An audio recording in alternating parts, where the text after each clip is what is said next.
perjalanan Rasulullah, tetapi digubah dengan gaya bahasa yang indah dan balaghah yang tinggi, sehingga kalau kita paham betul bahasa Arab, kita akan betul-betul menikmati kisah Rasulullah dengan gaya bahasa yang indah. Cuma karena kita kada paham, biasa-biasa saja. Itu kada kenyamanan buulah syair. Kada orang ahli bahasa, orang Arab sendiri kada mesti bisa bahasa, kada mesti bisa buulah syair. Jangankan orang Arab, kita orang Indonesia kada bisa bukan bahasa Indonesia. Bahasa Indonesia yang benar terdiri subjek, predikat, dan objek, tapi kita kadang-kadang terbalik. Nah, kita orang Indonesia, apalagi orang Arab. Jadi tidak semua orang Arab paham bahasa Arab. Lebih detail, tidak semua orang Arab paham Al-Quran, walaupun Al-Quran diturunkan dalam bahasa Arab. Jadi jangan hanya bermodal bisa menerjemahkan Quran, sudah bisa mengistinbat hukum bahwa tidak semua sahabat Nabi jadi orang alim, tidak semua sahabat Nabi jadi ahli fatwa. Mereka adalah orang-orang yang mulazamah, selalu belajar dengan Rasulullah. Mereka adalah orang-orang yang ahli fatwa. Yang keempat, summa yumaddu lahum simatun ya'kuluna. Ujar Al-Habib bin Asyuti, kemudian disuguhkan bagi mereka makanan yang mereka akan memakannya. Ini belum tuntung acara maulidnya sudah ada wadai kotak, lain nasi kotak nih, wadai kotak sudah ada wadai kotak. Pernah dituntung kena soal sih bos. Ujar Sidin wayan sarifu namin waini ziyadah, dan mereka pulang tanpa ada acara tambahan. Pas kalau ada tambahan yang lain berarti keluar daripada fatwa daripada Al-Habib bin Asyuti. Kalau angpang ini dan dasarnya, maka ujar Sidin termasuk bid'ah hasanah. Wa huwa min bid'il hasanah alladhi yudha'ibu 'alaiha, alladhi yudha'ibu fa'ilu 'alaiha, yang diberi pahala atas orang yang mengerjakan. Ini pendapat Ibnu Asyuti. Kalau kita pisah-pisahkan amalan Maulid Nabi tadi, berkumpul, baca Quran, membacakan, menceritakan kisah Nabi. Al-Quran sendiri banyak menceritakan kisah-kisah Nabi, banyak mana menyuguhkan makanan. Rasanya dari yang empat ini kada ada yang menyalahi syariat, kada ada yang bertentangan dengan syariat. Jadi atas dari sisi mana orang yang mengatakan bahwa memperingati kelahiran Rasul ada sesuatu yang bid'ah munkar, bid'ah yang harus dicegah, bid'ah yang terlarang, dan bid'ah yang diharamkan. Aneh ketika kita melihat ada sebagian kaum muslimin yang merayakan Maulid Nabi dengan kata-kata kotornya, dengan lidah tajamnya, mereka begitu mudah menyalahkan. Tetapi ketika dia sendiri memperingati hari lahirnya, betapa gembiranya dia. Apakah mulia demikian daripada Rasulullah? Kenapa ada orang yang memperingati lahirnya Nabi engkau celah, sedangkan ada orang yang mengucapkan selamat ulang tahun untuk dirimu engkau begitu gembira? Apakah mulia dirimu kada di Rasulullah? Sebetulnya kelahiran Nabi dengan hari wafatnya Nabi itu sama. Nabi lahir tanggal 12 Rabiul Awal, hari Senin tanggal 12 Rabiul Awal, bertepatan dengan tahun gajah. Rasulullah pun wafat hari Senin tanggal 12 Rabiul Awal. Tahunnya jelas beda karena Rasulullah berusia 63 tahun. Tapi kenapa ulama kita menganjurkan kepada kita untuk memperingati, mentazimkan, membesarkan kelahirannya? Apa makna di dalamnya? Yang pertama, izharus surur wal farah, mengungkapkan kesenangan, kegembiraan, dan mengungkapkan tanda syukur kita kepada Allah Subhanahu wa Ta'ala. Karena berkat Rasulullah kita mengenal Allah Subhanahu wa Ta'ala. Berkat Rasulullah kita tahu kayak apa cara bakti lawan orang tua, kayak apa berbuat baik lawan orang, tahu akhlakul karimah, tahu perbuatan dosa untuk dijauhi dan ditinggalkan. Semua kebaikan-kebaikan yang ada pada diri kita dan yang di sekitar kita, semuanya berkat Rasulullah. Malam yang paling afdal, ujar Imam Ahmad bin Hanbal, adalah malam di mana Rasulullah dilahirkan. Tidak ada yang melebihi malam lebih afdal daripada malam di mana Rasulullah dilahirkan. Kenapa demikian? Karena setelah lahirnya Nabi, begitu banyak kebaikan dan keberkahan diberikan Allah. Yang tahu malam Lailatul Qadar? Wa ma adraka ma Lailatul Qadar? Tahukah Anda malam Lailatul Qadar?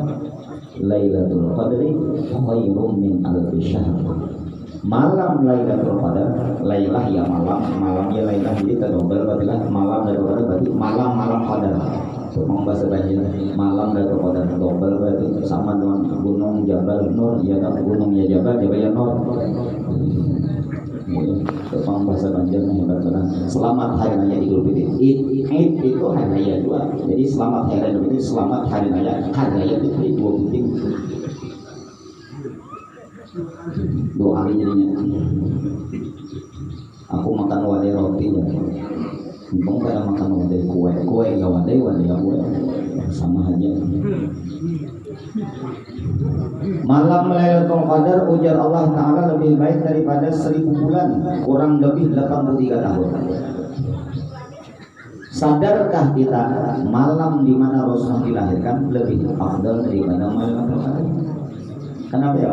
Karena kalau Rasulullah kada lahir ada Lailatul Qadar. Lailatul Qadar itu khususiat bagi Rasulullah dan umatnya.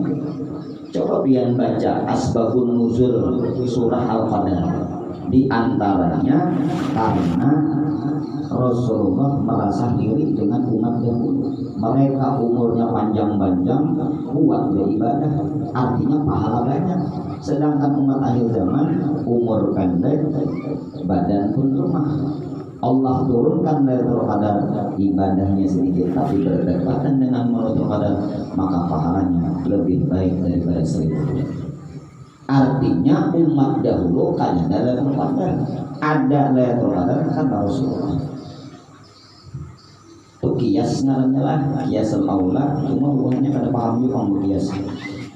Pokoknya Quran hadis itu punya tahunya kias. Nah, apalagi malam turunnya Al-Quran, nuzulul Quran, malam Babila 17 Ramadan. 17 Ramadan turunnya Al-Quran, yaitu mulai langit dunia kepada Rasulullah. Kalau turunnya Al-Quran mulai daripada Baitul Izzah, kalau Lauhil Mahfuz Baitul Izzah itu malam Lailatul Qadar. Inna anzalnahu fi lailatul. Sesungguhnya kami menurunkan Alkitab pada malam Lailatul Qadar. Lailatul Qadar itu kan kita ketahui 10 malam terakhir, berarti sesudah 17 Ramadan. Tapi kenapa sebagian kaum muslimin memperingati nuzul Quran malam 17 Ramadan? Padahal Al-Quran sendiri menyatakan turunnya Al-Quran malam Lailatul Qadar. Abdullah bin Abbas menjelaskan, sakanya yang dimaksud sesungguhnya kami menurunkan Al-Quran pada malam Lailatul Qadar itu mulai langit Lauhil Mahfuz ke Baitul Izzah.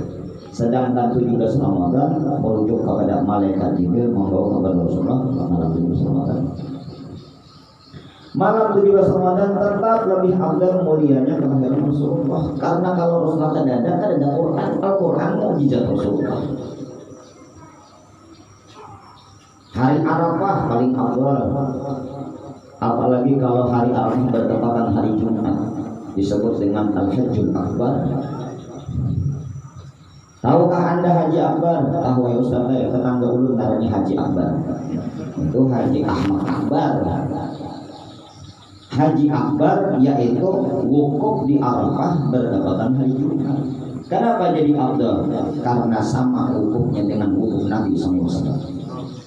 Yang kedua bertepatan dengan hari yang diikat. Orang wukuf hari Jumat pahalanya sama dengan 7 kali melaksanakan ibadah haji. Tapi ulama tetap mengatakan lahirnya Rasul, hari di mana Rasulullah lebih afdal daripada haji, afdal daripada hari haji. Karena kalau kata Rasulullah ada yang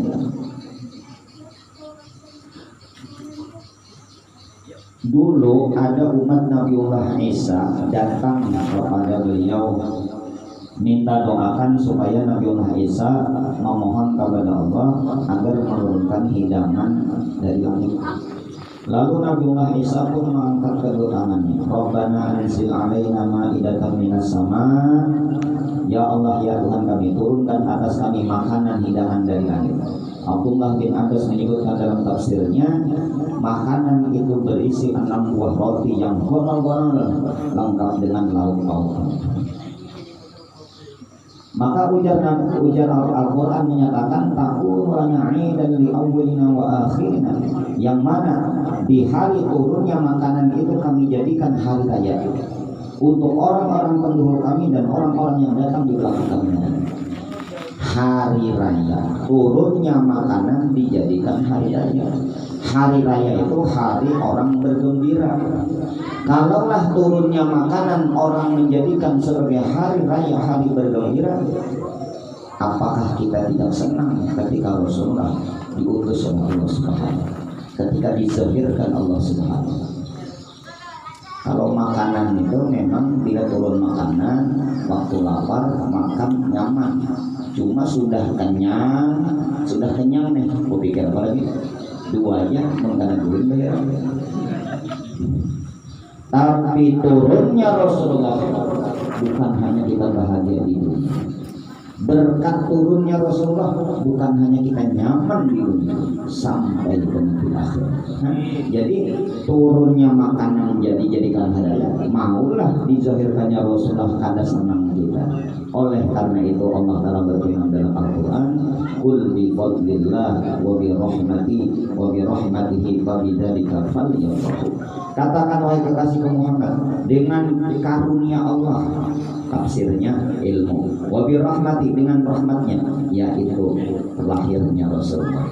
Hendaknya dengan demikian mereka bergembira. Lalu kita memperingati hari lahir Nabi, itulah dasar kita, gembira, senang, syukur, terima kasih kepada Allah karena kita diutus oleh, karena Rasulullah diutus kepada kita. Jamaah sekalian Allah Subhanahu wa taala, itu sekelumit tentang dalil kenapa jadi kita ngadakan Maulid Nabi. Supaya kita tuh jangan dipadahkan umpatan orang bahari ngadakan. Kita tahu dalilnya, itu panglandasan. Kalaupun ada nangkada ketujuh silahkan, kan bisa menggawi apa maunya. Nangkada ketujuh mahawal silahkan, jangan mahwal. Nah, paling sedikit aja tuh mahawal mahwal. Sedikit biar dia. Nang kami hauli kuitan kami juga, nang kami kirimi doa guru kami juga. Cuma aneh, biar aneh. Karena nangkada ketujuh mahawal ini anggapannya doa itu kada sampai orang yang mati. Tapi ketika kita doakan pas abahnya mati, mudah-mudahan abah kita masuk neraka sangitnya.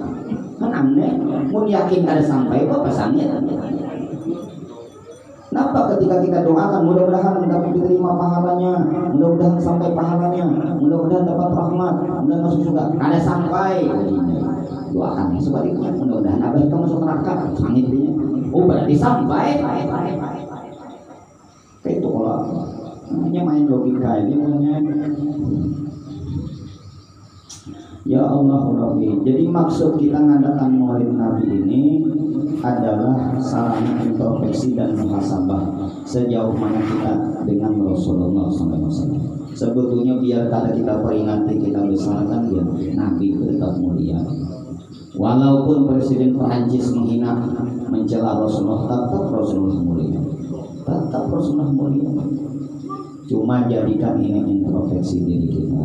Sudah berapa kali kita mengadakan Maulid Nabi, sudah berapa kali kita mentakzimkan Nabi, tapi kayak apa kita dengan sunnah-sunnahnya, dengan akhlaknya, dengan ajarannya. Satu hadis yang hendak ulun sampaikan, dan insya Allah ini penutup, tapi penjelasannya 2 jam. Hadis Nabi SAW riwayat daripada Imam Muslim. Ini ceramah di kayu tanginya harus pakai dalil-dalil, harusnya banyak orang pintar. Nah, hadis dari Nabi SAW riwayat Imam Muslim. Ada yang meriwayatkan ini, nama sahabatnya Rabi'ah ibni Malik al-Aslami. Dia adalah salah seorang sahabat dari kalangan Ashabus Suffah. Siapa itu Ashabus Suffah? Ashabus Suffah adalah sahabat-sahabat yang tinggal di dalam Masjid Nabawi. Pian-pian yang sudah berkunjung ke Masjid Nabawi di kota Madinah pasti pernah mendengar di dalamnya itu ada tempat Ashabus Suffah. Para ulama mencatat jumlah mereka kadang orang 70 orang. Salah satu di antara mereka juga termasuk Sayyidina Abu Hurairah radhiyallahu taala anhu dan yang meriwayatkan hadis Rabi'ah ibni Malik al-Aslami.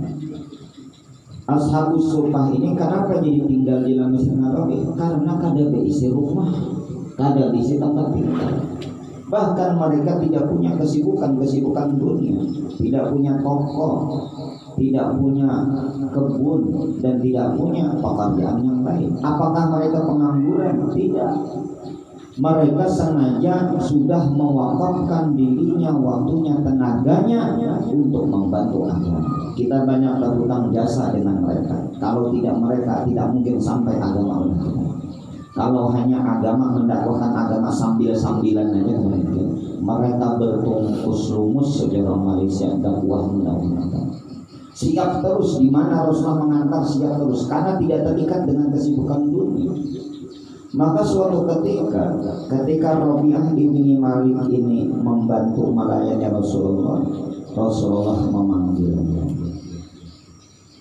Rabi'ah bin Malik meriwayatkan dalam hadis qala liyan Nabi sallallahu alaihi wasallam, Nabi sallallahu alaihi wasallam telah berkata kepadaku, ujar Rasulullah, sal wahai Rabi'ah, minta dan mohonlah kepadaku. Rasulullah yang menawari, wahai Rabi'ah, ikam hendak apa? Wahai Rabi'ah, ikam maunya apa? Nabi sebagai pimpinan menawari bawahan. Kalau kita ini direktur menawari karyawan, bos menawari anak buah. Ujar bos, ikam hendak apa? Pasti anak buah dong, minta naikkan gaji bos. Ngalih mencari pimpinan menawarkan dalam bawahan ngalih banget. Kebanyakan ditangsa dipinta dulu. Tuh tidak ada membalik kecuali di demo anyar naikkan gaji, demo kan naikkan gajinya. Jauh menawari hendak naik gaji kah, hendak bonus kah, hendak rumah kah, hendak babini kah, ada. Kalau ada pimpinan, direktur, bos menawari bawahannya nanti itu, ini bos nang paham. Rasulullah seperti itu paham betul. Bukan Rabi'ah yang minta, tapi Nabi yang menawarkan. Sal, mohon dan minta kepada Rabi'ah ibni Malik, salah seorang sahabat yang memiliki iman sempurna. Apa yang dia minta? Dia meminta kedudukan yang tinggi. Dia meminta kehidupan bahagia yang tidak akan habis-habisnya. Dia tidak menginginkan kehidupan kenikmatan di dunia semata. Buat apa punya rumah mewah tapi akan ditinggalkan, punya kendaraan yang mewah tapi akan ditinggalkan, karena lezat akan sirna, akan habis. Maka dia tidak menginginkan. Dia paham nilai akhirat dan nilai dunia. Dunia adalah sementara, akhirat selamanya. Tidak ada yang abadi dalam dunia. Maka yang dia minta, inni as'aluka murafaqataka fil jannah ya Rasulullah. Ulun minta lawan dia supaya bersama dia dalam surga. Suahkah kita berdoa, ya Allah, masukkan ulun ke dalam surga bersama Rasulullah. Jangan mengambil nang separuh-separuh atau setengah-setengah. Yang penting masuk surga buahnya ya. Dia anak dibuncu mana kasar aja ya. Karena awak kita dunia jangan mau nang itu. Kita dunia pasti nang hendak nang nyaman, hendak nang bagus, hendak nang larang. Rumah kalau sekadar tempat tinggal, sebetulnya kayak apakah potongannya, dekorasinya, eksteriornya, interiornya, kan jadi masalah. Tapi kita ada hendak. Sampai bikin pagar aja budgetnya sampai ratusan juta. Padahal kan dia apa? Cuma dipandang aja. Itulah kita. Sesuatu yang kita miliki pasti hendak nang wah, hendak nang lebih. Itu dunia. Kenapa untuk urusan akhirat? Barang aja deh. Asal masuk surga aja gitu. Dibucu mana? Nah kebangetan tuh nanti ini Pak. Udah biar aja yang harus sembahyang karena puasa. Kebanyakan dosa, pokoknya ditimbai malaikat yang neraka milik buah aja. Jadi saking sangitnya malaikat yang banyak dosa ditimbai kelajangan harus menempuh ke surga. Oh malaikat harap untungnya datang di mana? Dalil namanya. Rasulullah mengajarkan bila minta masuk surga, surga Firdaus. Sekali kita jangan setengah urusan surga minta. Kada salah minta kepada Allah. Yang salah itu minta lawan manusia nak bisa surga. Dan minta kepada Allah supaya bersama-sama dalam surga. Sama-sama dalam surga, tapi yang satu memandang wajah Nabi, yang satu enggak, beda. Apalagi yang satu berkumpul dengan Nabi, itu beda. Yang hanya masuk surga tidak berkumpul dengan Nabi. Paham betul Rabi'ah bin Malik. Dia meminta kada hanya masuk surga, tapi kumpulkan bersama Rasulullah dalam surga.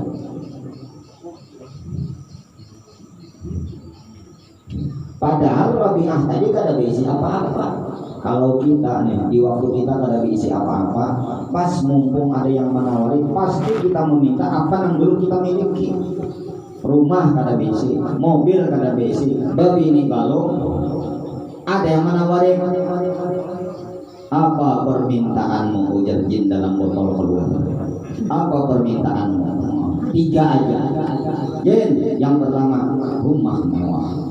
Rumah mewah, bukan rumah mahligai dibangunkan. 2 mobil yang mewah, keluar.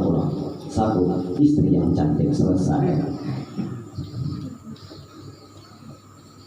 Sekalinya Rabi'ah kada minta nang itu, padahal kada berisi apa-apa. Yang dia minta bersama Rasulullah dalam surga. Nah ini menunjukkan iman Rabi'ah sempurna.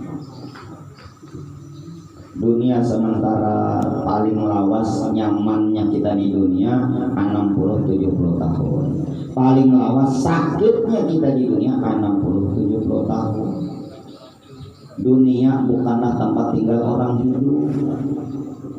La aisha illa aishul akhirah. Tidak ada kehidupan yang sebenarnya melainkan kehidupan akhirat. Bahasanya Ahmad Albar ujar sidin, dunia ini panggung sandiwara meta. Apa maksud panggung sandiwara? Tidak ada yang sebenarnya. Orang di atas panggung dia berakting, melakoni daripada acting yang diserahkan oleh skenario sama sutradara, itu tidak sebenarnya. Ada yang berlakon dia orang kaya yang angkuh, padahal dalam kehidupan nyata dia orang yang tawadu. Ada yang berlakon sebagai orang fakir yang bersabar, pada dalam kehidupannya orangnya sombong. Itulah acting, itulah film. Tidak sebenarnya seperti itu kehidupan dunia. Kaya di dunia belum tentu kaya di akhirat. Fakir di dunia belum tentu fakir di akhirat. Pejabat-pejabat sekarang di dunia dihormati, dimuliakan, belum tentu nanti di akhirat. Orang yang hina rendah, tidak ada yang mengenalnya, dia tidak populer, dia tidak viral, tapi nanti di akhirat ya Allah kedudukannya sungguh luar biasa. Ada orang. Kata Nabi, an-nasu niyamun, manusia itu selama di dunia seperti orang tertidur. Kalau kita tidur, ada bunga tidur namanya mimpi. Ketika kita bermimpi jadi presiden, pas kita bangun apakah kita jadi presiden? An-nasu niyamun idza matu intalahu. Manusia dalam kehidupan dunia seperti orang tertidur, apabila mati baru mereka tersadar, mereka bangun dari tidur. Sadar, kita sadar kehidupan dunia sementara. Ayo kita siapkan kehidupan kita di akhirat.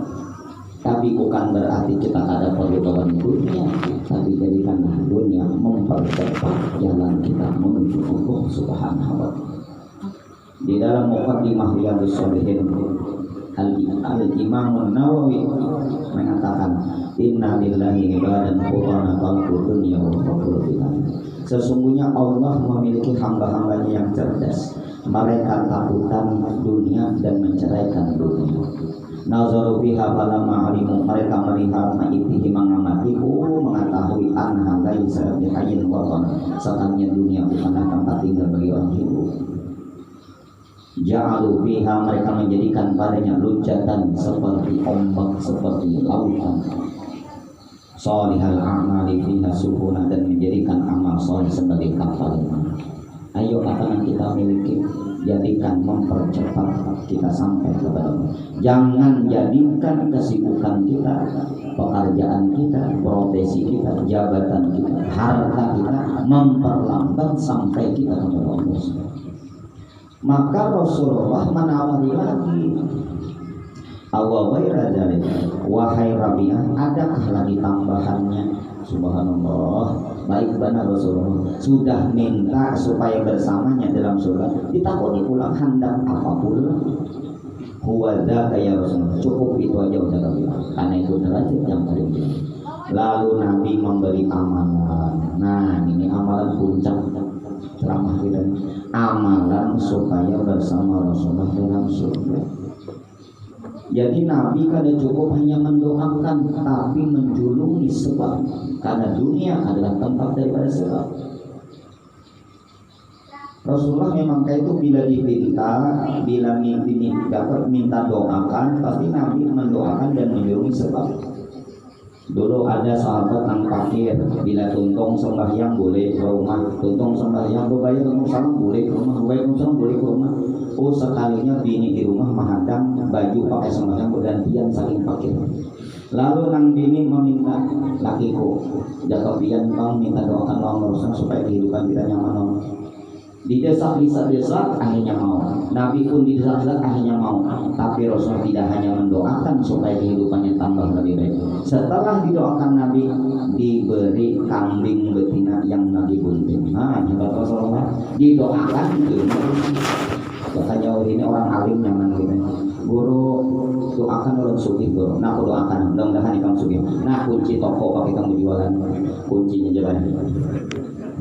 Guru hendak kawin, guru aku doakan mudah-mudahan ikan tahu. Nah, doanya pakai ikan berdatang, doanya duitnya pakai ikan berdatang 10 juta, pembiniannya sudah persiapan. Nyaman banget. Insya Allah saban hari orang melangit bukan guru kayak ini.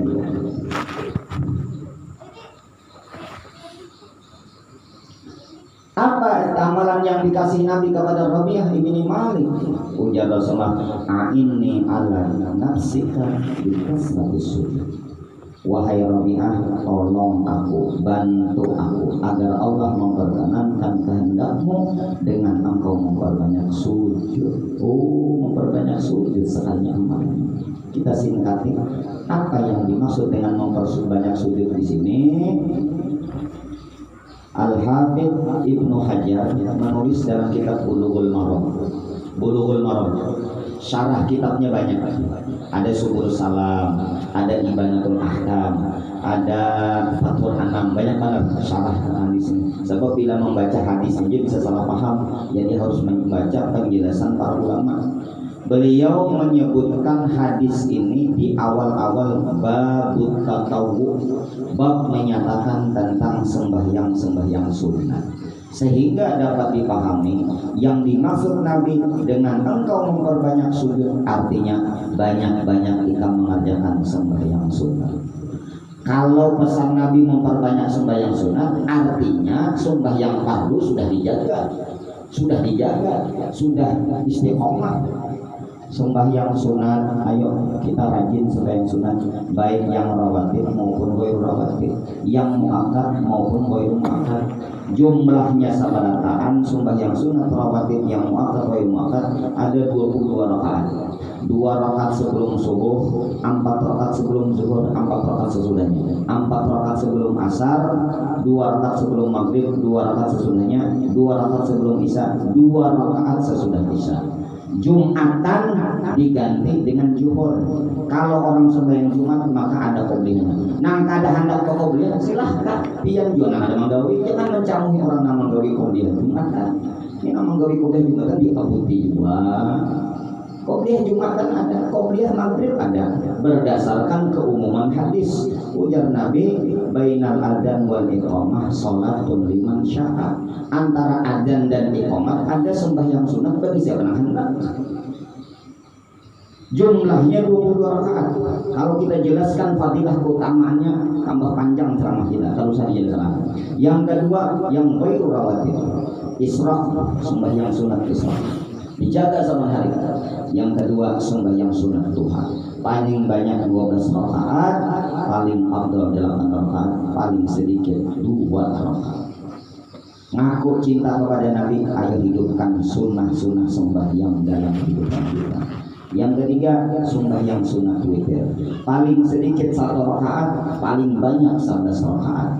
Cara mengerjakan paling afdal kalau 3 rakaat, 2 rakaat dahulu, hanya 1 rakaat. Apakah boleh sembahyang witir 3 rakaat langsung kayak bingsanak kita yang ada? Boleh, tapi dalam mazhab Imam Syafi'i hukumnya makruh, karena Nabi melarang la tusyabbihu la tusyabbihu bi salatil maghrib al witra. Jangan kalian serupakan sembahyang maghrib seperti sembahyang witir. 2 rakaat 1 rakaat afdal. Mulai malam ini sebelum pian goreng, ayo sembahyang sunat witir. Tak usah 11 kali pakai, kopi kebanyakan. Berapa? 1 rakaat aja dah. Nak goreng kena soal sengaja harus sembahyang sunat. Allahu Akbar. Ayatnya tak usah panjang-panjang. Qul huwallahu ahad bagi 4. Qul huwallahu ahad, malam esok sambungannya. Ada Bapak, yang penting kawat mengerjakan. Yang lain sholat sunat hajat, sholat sunat tasbih dan sembahyang sunat yang lain. Jangan koler kita, jangan merasa kita cukup hanya sembahyang fardu yang masih. Tambahi dengan sembahyang sunat yang ada. Penutup, Imam Ahmad bin Hambal ketika ditangkap oleh khalifah, berapa rakaat sembahyang sunatnya? 400 rakaat. Wajar sidin setiap hari 400 rakaat. Wajar sidin tinggi banget di surga kedua. Kita mengapa? Naiknya aja renungan kita lah. Mudah-mudahan bermanfaat. Mudah-mudahan kita kawat menjaga sembahyang